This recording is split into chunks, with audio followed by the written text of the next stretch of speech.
Hello guys, welcome back to the channel, and in today's video we are going to talk about the mystery of King Solomon's mines. This is an ancient unsolved mystery which baffles experts to this date. So let's put ourselves in a situation. About 3000 years ago, the biblical Solomon, king of Israel and son of King David, was known for his legendary wisdom, strength and personal wealth. Ancient sources say that the fortune of King Solomon was one of the largest in the whole world. The galleys arrived from the hot shores of Palestine, laden with fabulous treasures for his legendary king.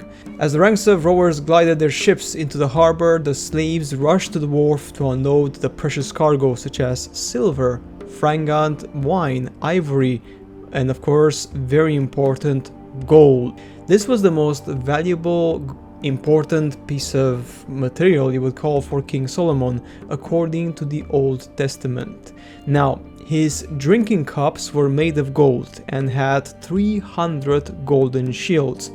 His great throne in Jerusalem was made of ivory overlaid with the finest, best quality gold. And on the steps leading to it stood 12 golden lions opposing 12 golden eagles. Above his royal throne hung a golden candelabrum with 7 branches. The walls of the temple which he built to house the Ark of the Covenant were also decorated with gold, well, of course. But where did all this gold come from? The Bible says that Solomon's servants went to Ophir and brought back 420 talents of gold, about 20 tons approximately. But this is where the trail ends. Ophir's whereabouts were supposed to remain a mystery. The true location of the legendary Ophir has never really been established. Out of this mystery grew a tale that obsessed with ancient Greeks, Renaissance adventurers, and even Victorian explorers and treasure hunters. Thanks to its aura of romance and greed, can still draw into it even today. Indeed, the search of the mines of King Solomon is as eternal as the search of the Holy Grail. The astronomer and geographer Ptolemy calculated that Ophir was located in what is now Pakistan, at the mouth of the Indus River. As an alternative, he placed it near the Strait of Malacca, between Malaysia and Indonesia. Meanwhile, a 15th century Portuguese explorer claimed to be in the Shona lands in Zimbabwe in Africa, a reference used by the English poet John Milton in his epic poem Paradise Lost. Because of the prospect of limitless bounty, this has inspired ambitious people to venture into the vast and dangerous oceans and expand the frontiers in the line known of the world to find the gold. Christopher Columbus believed that he personally had found Ophir in Haiti and Sir Walter Raleigh in the jungles of Suriname.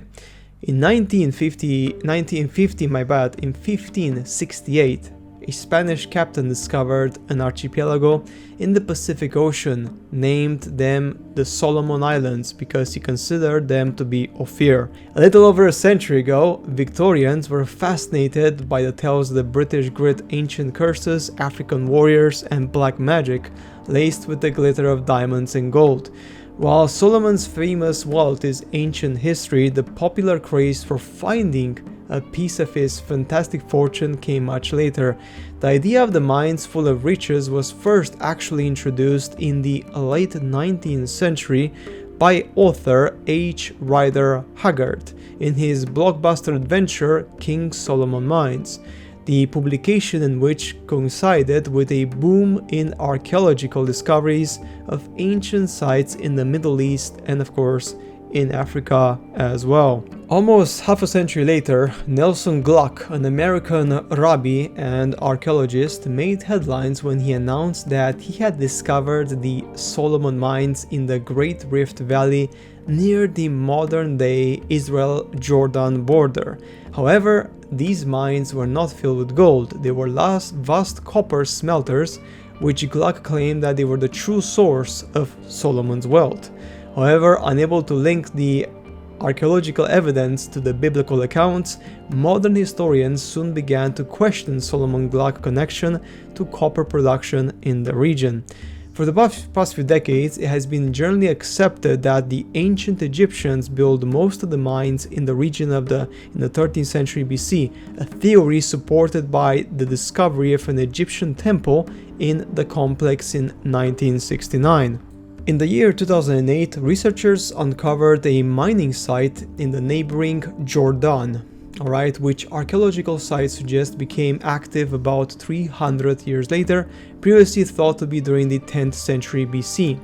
The Timna Valley, dubbed Site 30, where the copper smelting camp was located, is also believed to have been built in the same time period as the Jordanian mine, probably too late for an Egyptian settlement, but exactly within the biblical time frame from Solomon's famous mines. In 2013, Dr. Erez Ben Youssef, an archaeologist at the Tel Aviv University, excavated a previously unexplored section of the site known as Slave Hill. His team unearthed archaeological evidence of dozens of furnaces used to smelt copper, as well as layers of copper slag, a byproduct of smelting process. The team also unearthed many personal items including clothing, pottery, textiles, and even tools, as well as the remains of various foodstuff, indicating a highly developed and long-term settlement of the site.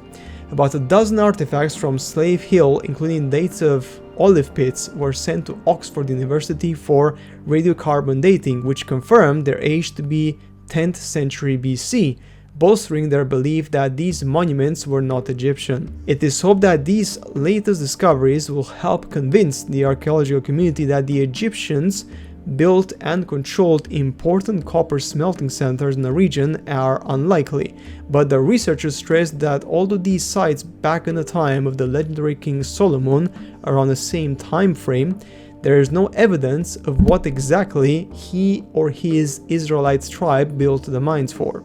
In fact, there is good reason to believe that it was the other group mentioned in the Bible, the Edomites, who actually controlled the actual operation. Now, the Edomites were a semi-nomadic tribe usually depicted in the Bible as the traditional enemy of the Israelites until their final forced conversion to Judaism in the 2nd century BC. Their early civilization flourished through trade, but by the time the copper smelters at Kirbat and Nahas and the Timna Valley were built more than 3,000 years ago, they had become a highly organized state. Tens of thousands of workers worked in these desert areas, one of the largest copper mines in the ancient world. However, despite all attempts, no one managed to discover the mines of the King Solomon and the mysterious land of Ophir 100%. Mines and Ophir, literally right now, still remain a quite big mystery.